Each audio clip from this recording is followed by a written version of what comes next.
मनोहर ने जैसे ही अपनी बीवी ममता पर हाथ उठाया, वैसे ही उसकी सास ने बीच में मनोहर का हाथ पकड़ लिया। माँ, मेरा हाथ छोड़ दो, आज मैं इसे नहीं छोड़ूंगा। हाँ बेटा, चाहे कुछ भी हो जाए, बहू पर हाथ मत उठाना, क्योंकि ये तो चाहती है कि तू इस पर हाथ उठाए और ये अपने ससुराल वालों पर दहेज प्रथा और उत्पीड़न का केस लगा दे और इसे खूब सारे पैसे मिल जाएं। सासू माँ, आपको लगता है कि मैं ऐसी घिनौनी हरकत करूंगी? तो फिर तुम मेरे हर काम में रुकावट क्यों डालने लगती है? तू मेरी बीवी है, माल के नहीं समझी? हाँ बहू, ये बात तो मैं भी मानती हूँ। तू हर काम के बीच में टांग अड़ाई करती है, जब देखो तब मेरे बेटे से बहस किया करती है, मैं सुनती रहती हूँ। मैं जो भी कहती हूँ अपने ससुराल वालों की भलाई के लिए करती हूँ। दरअसल आज से 2 साल पहले मनोहर की शादी नहीं हुई थी। उसके पिता उसके पीछे बहुत सारी जायदाद, कई एकड़ जमीन और पुश्तैनी हवेली छोड़कर गए थे। मनोहर उनका अकेला बेटा था। वो कोई काम नहीं करता था, सिर्फ ऐश करता था। एक दिन वो गांव वालों के साथ गजोधर काका की चाय की टपरी पर बैठकर गप्पे मार रहा था। तभी गजोधर काका ने कहा, तुम लोग जल्दी जल्दी पैसे दो, आज मुझे दुकान बंद करके जल्दी घर जाना है भाई। काका, मेरे होते हुए तुम इन लोगों से चाय का पैसा क्यों मांग रहे हो? इन सब का पैसा मैं दूंगा। बताओ कितने रुपए हुए?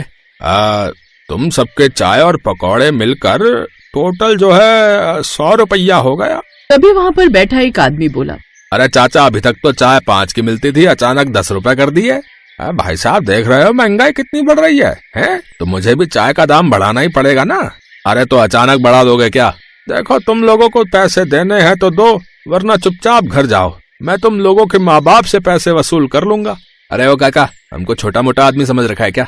भाइयों, आज के बाद काका की दुकान पर चाय पीने आएंगे ही नहीं। तुम्हारा 200 हुआ ना, ये लो पकड़ो 500 और ऐश करो। चलो भाइयों। इतना बोलकर मनोहर गांव वालों के साथ वहां से चला गया। ये मनोहर खुद तो कुछ करता नहीं है। इसके बेचारे बाप ने मेहनत करके इतनी बड़ी जायदाद इकट्ठी की है और ये उसे मिट्टी में मिलाए दे रहा है।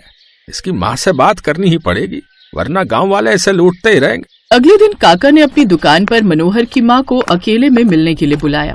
देखो बहन जी, मुझे लगता है कि आप मनोहर की शादी कर दो, वरना गांव के लड़के उसे लूटते रहेंगे। भाई साहब, आपको ज्यादा परेशान होने की कोई जरूरत नहीं है। मेरा बेटा अपने बाप की तरह दिलदार है। रही बात शादी की, तो शादी तो मैं भी करना चाहती हूँ। कोई लड़की नजर में हो तो बताइएगा। कुछ ही दिनों बाद गजोधर काका ने एक ममता नाम की लड़की मनोहर के लिए देख ली। दोनों परिवारों को एक दूसरे से मिलवा दिया।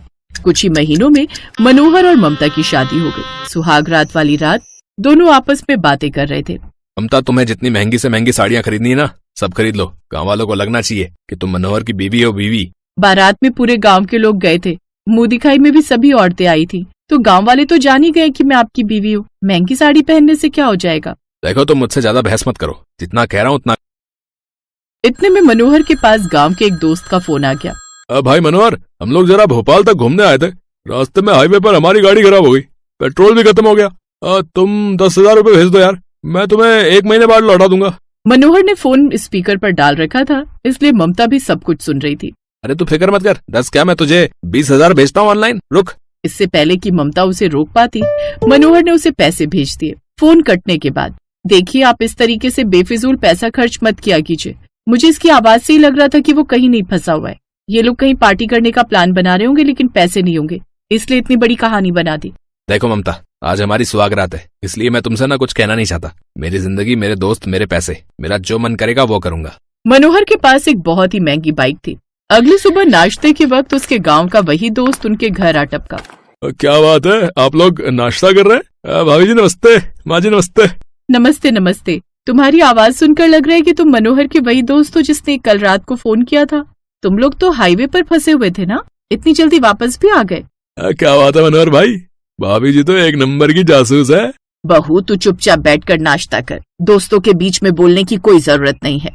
ममता ने अपनी सास की बात मान ली और चुपचाप बैठकर नाश्ता करने लगी। तभी उसके दोस्त ने कहा, मनोहर भाई, तुमने तो शादी कर ली, मैं भी किसी लड़की को पसंद करता हूँ। आज मैं उसके माँ बाप से मिलने जा रहा हूँ। क्या आपकी बाइक मुझे मिल सकती है 1 दिन के लिए? हाँ क्यों नहीं, ये ले पकड़ चाबी। उसका दोस्त तुरंत मनोहर की बाइक लेकर वहाँ से निकल गया। ममता को ये सब अच्छा नहीं लग रहा था। नाश्ता करने के बाद जब दोनों कमरे में आए, तब मनोहर के साथ ममता बहस करने लगी। देखिए, मैं लोगों का चेहरा और उनकी आंखें देखकर समझ जाती हूँ कि वो इंसान कैसा है। आपका दोस्त मीठी मीठी बातें भले ही कर रहा था, लेकिन उसकी आंखों में मुझे चालाकी नजर आ रही थी। इतनी महंगी बाइक आपको नहीं देनी चाहिए थी। मेरे दोस्त सही कहते थे, शादी के बाद बीवी ही भाई और दोस्तों को आपस में लड़वा देती है। ज्यादा बोलेगी तो ना तेरे मुंह में टेप लगा दूंगा। मनोहर की माँ बाहर से उन दोनों की बहस सुन रही थी। अच्छा हुआ मेरा बेटा थोड़ा समझदार है, वरना ये औरत तो इस घर में आते ही दोस्तों के बीच लड़ाई करवा देती। ऐसे ही दिन बीत रहे थे। मनोहर कोई काम नहीं करता था, सिर्फ अपने बाप की दौलत से ऐश करता था। धीरे धीरे 1 महीना बीत गया, लेकिन मनोहर का दोस्त उसकी बाइक लौटाने नहीं आया। फिर एक दिन, सासू माँ, मनोहर जी घर की सारी दौलत अपने दोस्तों पर उड़ाया करते हैं। इनके दोस्त इतनी महंगी बाइक लेकर गए थे, अभी तक देने नहीं आए। से वही बातें लेकर बैठ गई, आज मैं तुझे प्रसाद दे ही देता हूँ। इतने में मनोहर ने ममता के ऊपर हाथ उठा दिया, लेकिन बीच में उसकी सास ने रोक लिया। बेटा चाहे कुछ भी हो जाए, बहू पर हाथ मत उठाना, क्योंकि ये तो चाहती ही है कि तू इस पर हाथ उठाए और ये अपने ससुराल वालों पर दहेज प्रथा और उत्पीड़न का केस लगा। तभी उनके घर के बाहर से चुपके से गांव के कुछ लड़के मनोहर उसकी बीवी के बीच की बहस सुन रहे थे। वो भागते हुए मनोहर के उसी दोस्त के पास गए जो उसकी बाइक लेकर गया था। ए भाई, तुम मनोहर की बाइक 1 महीना पहले लेकर आए थे ना, उसे लेकर उस घर में महाभारत हो रही है। जल्दी से कुछ सोचो, वरना मनोहर आता ही होगा। यार, उस बाइक को बेचकर तो मैंने अपनी गर्लफ्रेंड को गिफ्ट दे दिया था, अब मैं क्या करूं? यार, मेरे पास एक आइडिया है। थोड़ी देर बाद उनके ग्रुप का एक दोस्त गगन मनोहर के पास आया। अरे मनोहर भाई, जल्दी से मेरे साथ चलो। गगन मनोहर का हाथ पकड़कर उसके दोस्त के घर ले आया। वहाँ पर उसके साथ उसी दोस्त के हाथ, पैर और चेहरे पर पट्टी बंधी हुई थी। यार, ये सब क्या हो गया? मैं तो तेरे पास ही अपनी बाइक लेने आ रहा था। मनोहर भाई, मैं अपनी गर्लफ्रेंड से मिलकर वापस लौट रहा था, तभी अचानक मैं उस बाइक के साथ नीचे खंडहर में गिर गया। थोड़ी देर बाद पुलिस आई और मुझे उठाकर ले गई, लेकिन तेरी बाइक को मैं नहीं बचा पाया यार, चकनाचूर हो गई। अरे कोई बात नहीं यार, तू सही सलामत है, मेरे लिए बस यही काफी है। मनोहर के वहाँ से जाते ही उसके सभी दोस्त जोर जोर से हंसने लगे, क्योंकि उन दोस्तों ने मिलकर नकली प्लास्टर लगाया था। गगन के पिता गांव के प्रधान थे। एक दिन उन्होंने गगन से कहा, गगन, मैं अच्छी तरह जानता हूँ कि तुम लोग मनोहर का खूब फायदा उठाते हो, मुझे इस बात से कोई तकलीफ नहीं है, लेकिन थोड़ा बहुत फायदा मेरा भी तो होना चाहिए।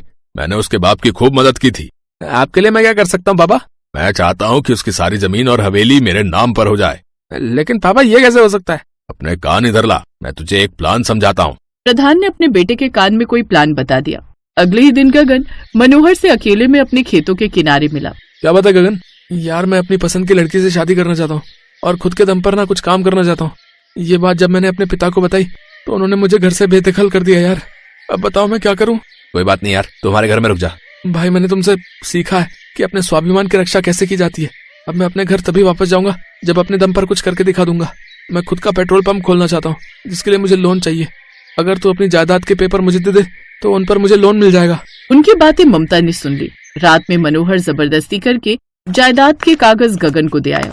कुछ दिनों बाद प्रधान, गगन, वकील, कुछ पुलिस वालों और अपने आदमियों के साथ मनोहर की हवेली आया। मनोहर, तुम लोग ये हवेली खाली कर दो, तुम्हारी सारी जायदाद अब हमारी हो गई है।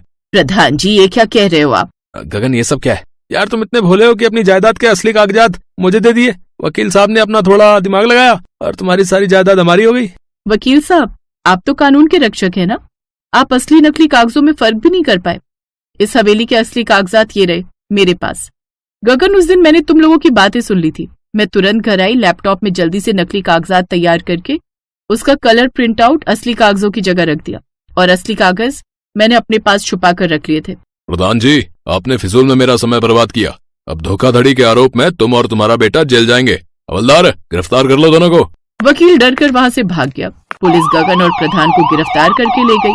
आज बहू की वजह से हमारी जमीन जायदाद बच गई, वरना हम सड़क पर होते। ममता, तुम हर वक्त सही ही कहती थी, सब मेरा फायदा उठाते थे। आज तुमने मेरी आंखें